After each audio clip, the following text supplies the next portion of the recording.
equipped with transcendental knowledge and renunciation, and engaged in devotional service for their eternal benefit, take shelter of my lotus feet. And since I am the Lord, they are thus eligible to enter into the kingdom of Godhead without fear. So Lord Kapila is explaining. The chapter is titled as the glories of devotional service. So Bhagavatam, Bhagavad Gita, Chaitanya Charitamrita, these literatures always glorify and profoundly glorify devotional service. Other literatures also glorify devotional service to the Lord. Now, in this purport, many salient points Prabhupada has explained, has covered. First and foremost, a real yogi is he. Here, the words explicitly used are Yuktena Bhakti Yogena. So, real yogi is he who engages in devotional service. Right? He is a first class yogi. Others are also yogis, they are also trying to connect to Brahman and Paramatma. But the highest feature of the Supreme Absolute Truth is Bhagavan. So anybody who is not connected with the Supreme Personality of Godhead, Bhagavan, right? So they are partial yogis, incomplete yogis, and not in complete knowledge and renunciation. So bhakti entails, devotional service entails, or the highest yoga requires there be complete knowledge and complete renunciation. Without complete knowledge and without complete realization, one cannot become complete yogi. And complete yogi is only a bhakti yogi. That's why Krishna says in 6th chapter. Here Prabhupada is quoting from 6th chapter. The first class yogis as described in Bhagavad Gita are those who are constantly thinking of the Lord, the Supreme Personality of Godhead, Krishna. Right? So they are beyond, they have crossed or gone above Brahman and Paramatma. They are fixed up in the Supreme Personality of Godhead. Now, very interestingly, one more point Prabhupada covers here.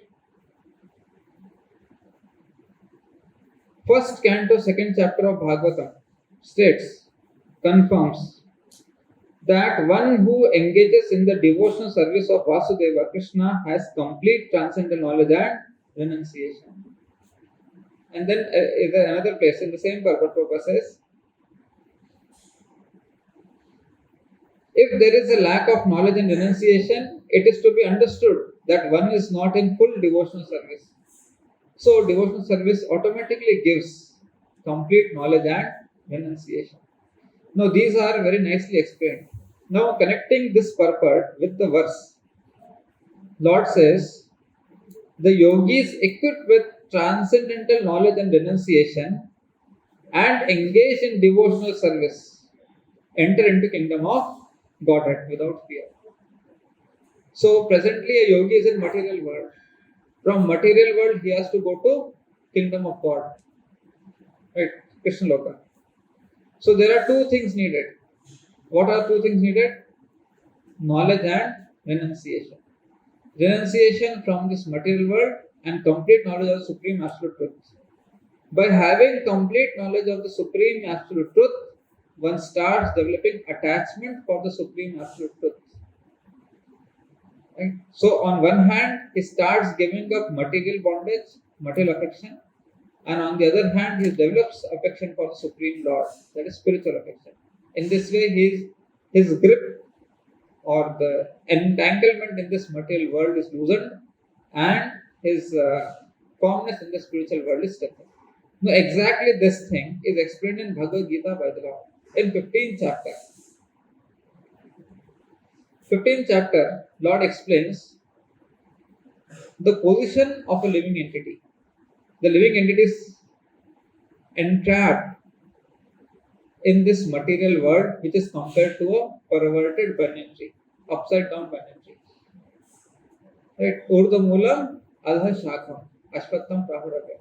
So living entity is trapped in this material creation, which is perverted banyan tree, not the real banyan tree. It is a reflection of the banyan tree. Real banyan tree is in the spiritual world. Right? Now, How he is trapped in this? He is trapped in this material world because of desire.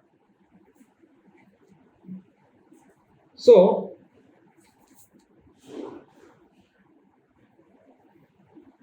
Lord Krishna explains, Prabhupada explains in the purport of this verse. In other words, the tree of this material world is only a reflection of the real tree of the spiritual world. This reflection of the spiritual world is situated on desire, just as a tree's reflection is situated on water. Desire is the cause of things being situated in the reflected material life. One who wants to get out of this material existence must know this tree thoroughly through analytical study. Then he can cut off his relationship with it. This is the renunciation that Lord is talking about. So, we are trapped in this perverted banyan tree because of desire. Desire is in the mind. So, the whole process of Bhakti Yoga has to be worked upon through mind. Now, further, Lord explains very interestingly. The branches of this tree extend downward and upward, nourished by the three modes of material nature. How our desires are governed? Our desires are governed by three modes of material nature. If somebody is in Sattva-guna, he will have Sattvic desires. If somebody is in Rajoguna, he will have Rajasic desires. And if somebody is in Tamoguna, he will have Tamasic desires. All three are material gunas, and the desires generated by these gunas are also material. So the living entity, even though how much ever pious, how much ever sattvic he is trapped in this material creation. He has to renounce even sattva guna. He should not be attached even to sattva guna. Right? So now Lord has told, the position of the material creation is perverted banyan tree. The position of the jiva trapped in it is material desire, nourished by three modes. Now, here in present verse, today's verse of Bhagavatam, Lord Kapila is saying, knowledge and renunciation. With this knowledge and renunciation, he transcends this material world and enters into kingdom of Godhead. Now, Lord Krishna explains in 15th chapter. First, Lord told the position of the banyan tree, position of the living entity. Now, what the living entity is supposed to do in this material creation? What is his role? Why is he there? And what is he supposed to do? The real form of this tree cannot be perceived in this world. No one can understand where it ends, where it begins, and where its foundation is. Where it ends, where it begins, and where its foundation is. No one can figure out. But with determination, one must cut down this tree with the weapon of detachment. Right? So one has to detach himself from this material creation. So once one detaches himself from material creation, he is freed from the bondage of material creation. When he is freed from the bondage of material creation, he is liberated. He is liberated. Where he will go? He will go to Brahman. But Lord Kapila is saying you have to go to kingdom of Godhead, not to Brahma Jyoti.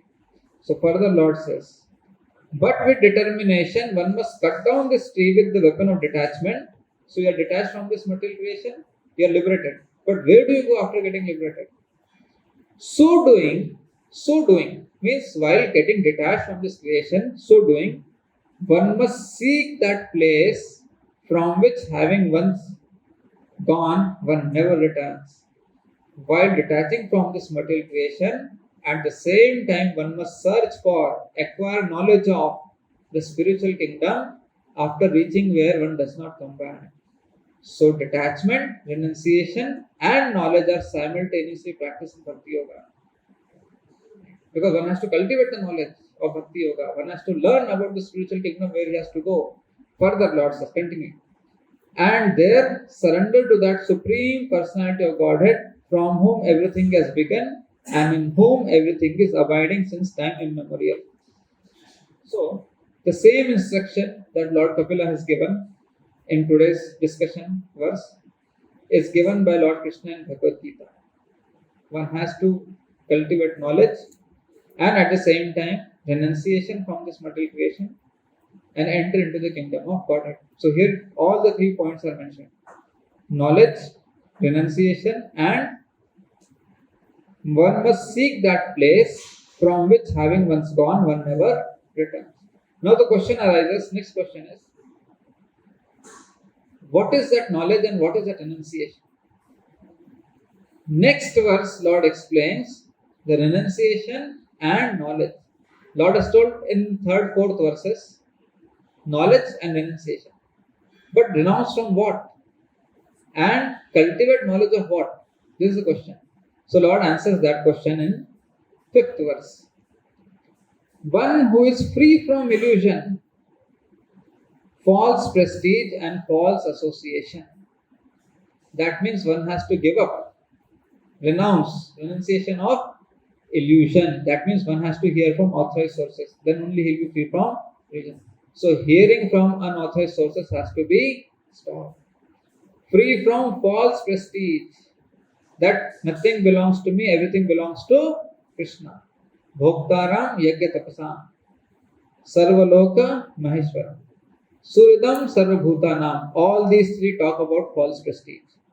One has to give all these 3 false prestiges and depend on Krishna as the supreme controller, supreme enjoyer, supreme well-wisher, supreme proprietor. Then false association. Right? False association means association of 3 modes or people contaminated by 3 modes. One has to give up, renounce these things. Then one who understands the eternal, cultivate knowledge. Renunciation, Lord told, renounce false illusion, false prestige and false association. Then knowledge. Knowledge is about what? Cultivate the knowledge of the eternal. That is the spiritual kingdom, spiritual Lord, and the spiritual sky, the spiritual atmosphere. One who understands the eternal, who is done with material lust and is freed from the duality of happiness and distress. Again, Lord is talking about renunciation. Done with, renounced material lust and renounced duality of happiness and distress. He is not affected by material gains or material loss. In this way, he has to renounce. If there is renounce of material happiness and distress, is explained in 2nd chapter.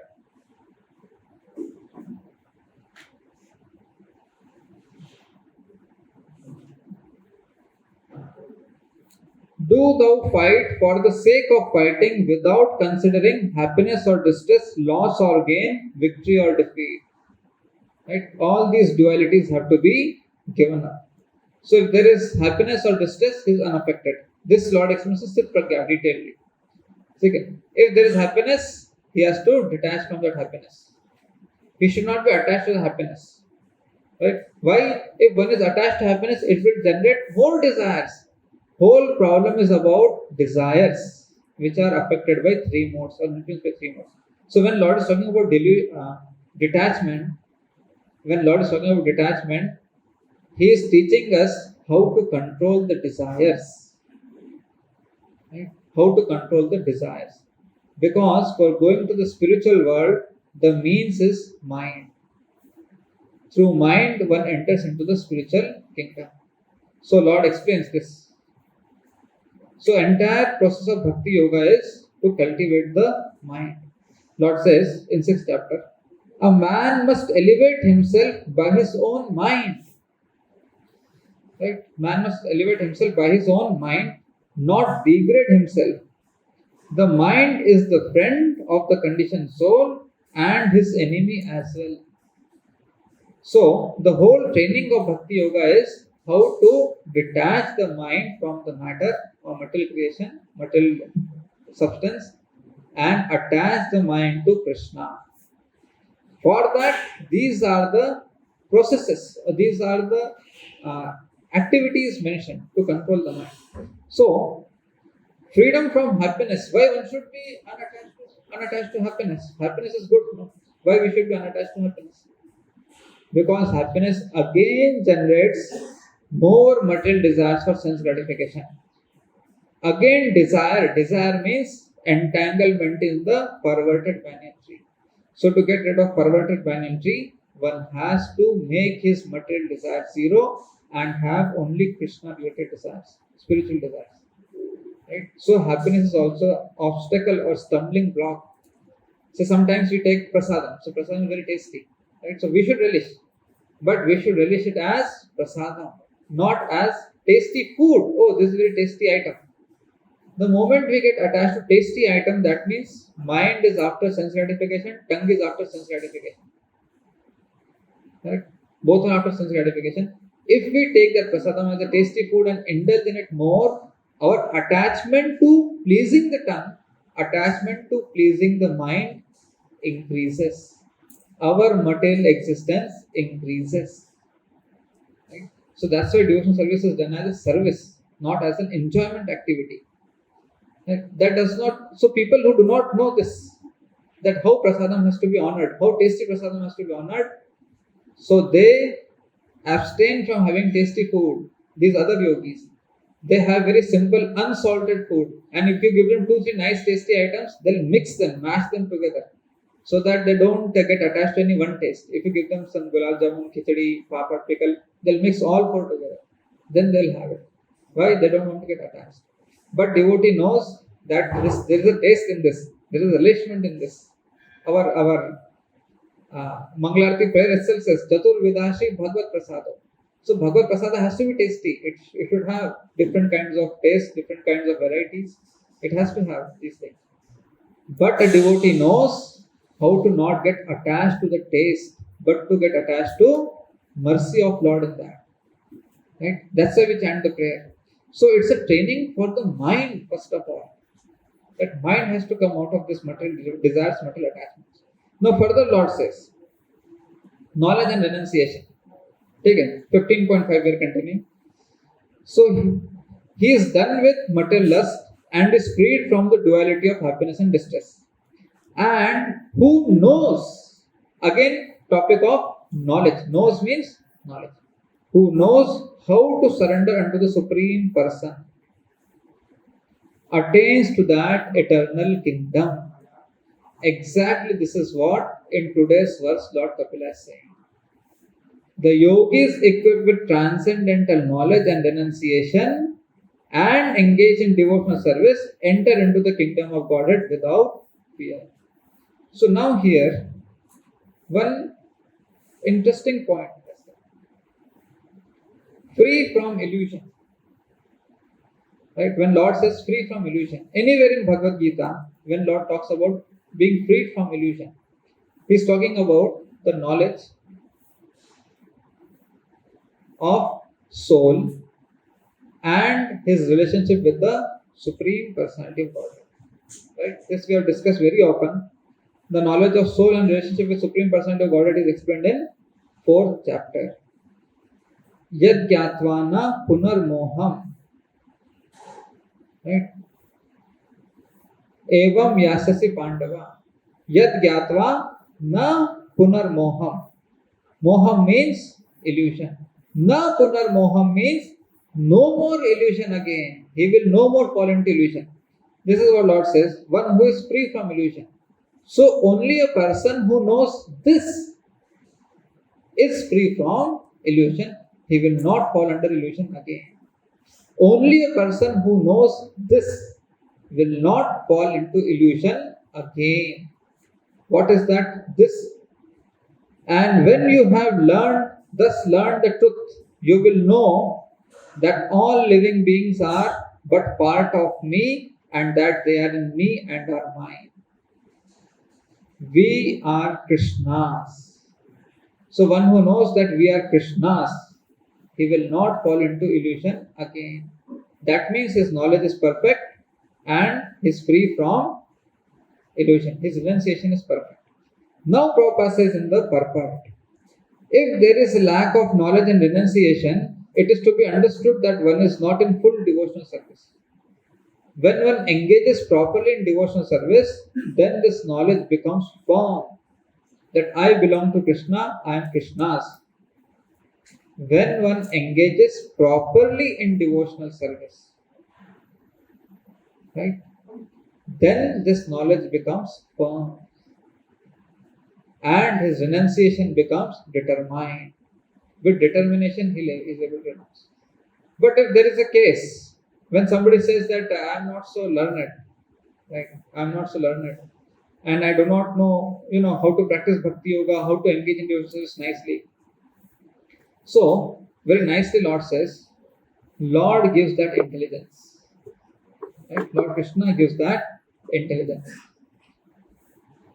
Prabhupada explains in 10.10, Dadami Buddhi Yogam Tam Purport.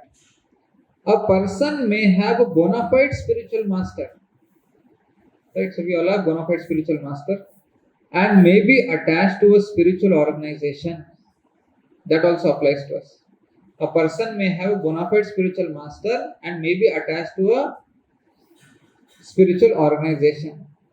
But still, if he is not intelligent enough to make progress, right, this is the topic under discussion, not intelligent enough to make progress, then Krishna from within gives him instructions so that he may ultimately come to him without difficulty. So Lord will guide from within and take us to that level, that position of knowledge and renunciation and devotional service where one can attain Krishna Loka. So Lord here says, to those who are constantly devoted and worship me with love, I give the understanding by which they can come to me. So that knowledge and renunciation are granted by the Lord. Renunciation means freedom from Maya. Freedom from Maya only Krishna can give. Knowledge means transcendent knowledge. Knowledge about Krishna only Krishna can give.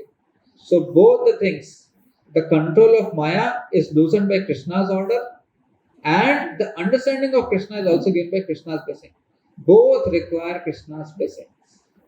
Okay? So Lord within the heart gives that intelligence by which one can come to Krishna.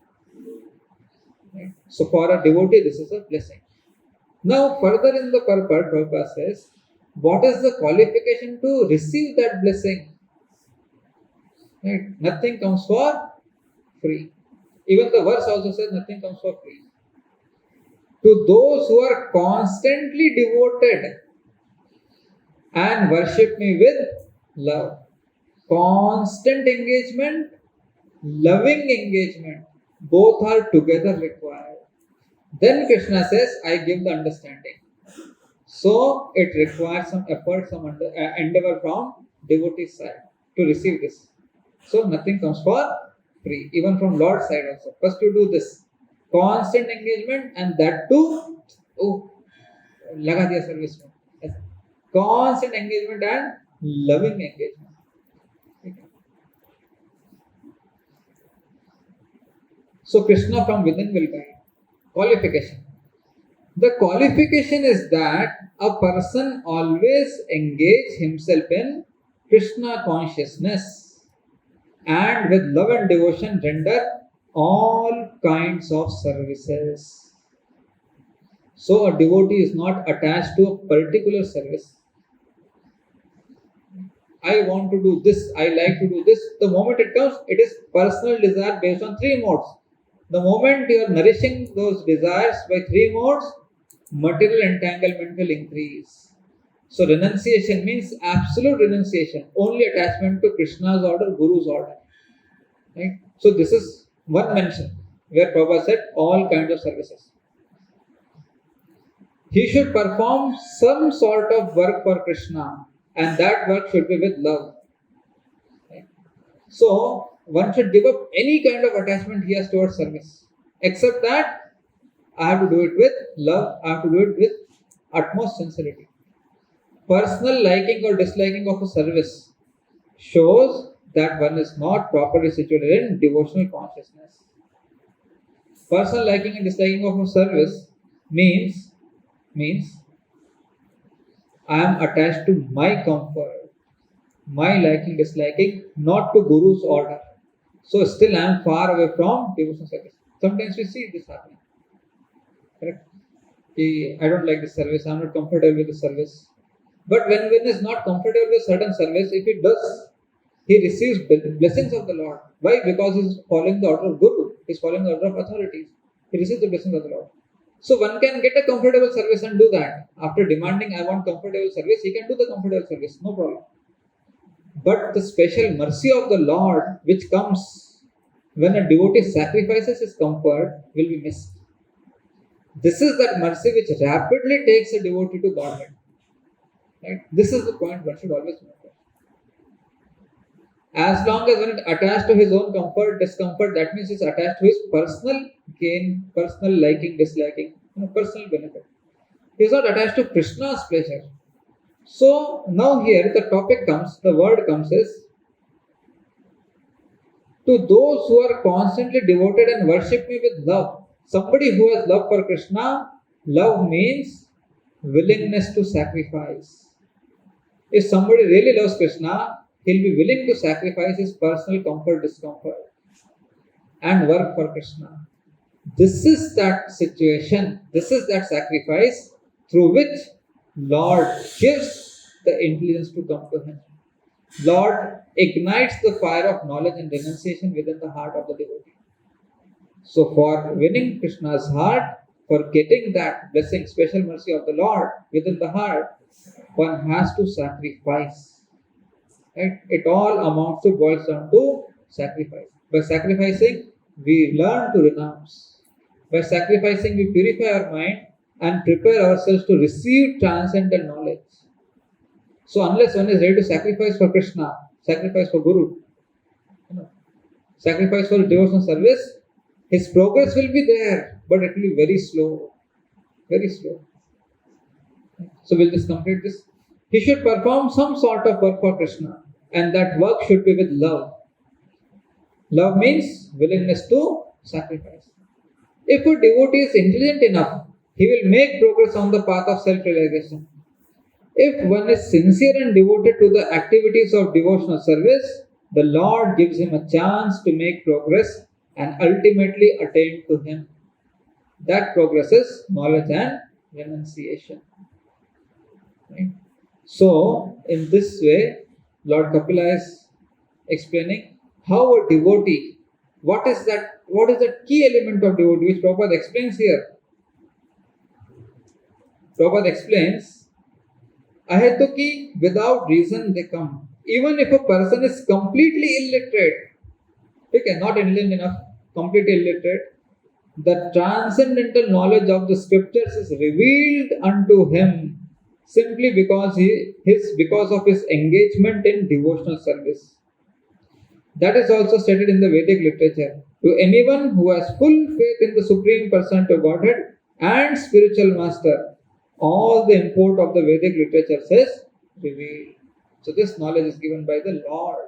When he sees one is willing to sacrifice for the Lord and to follow Guru's order.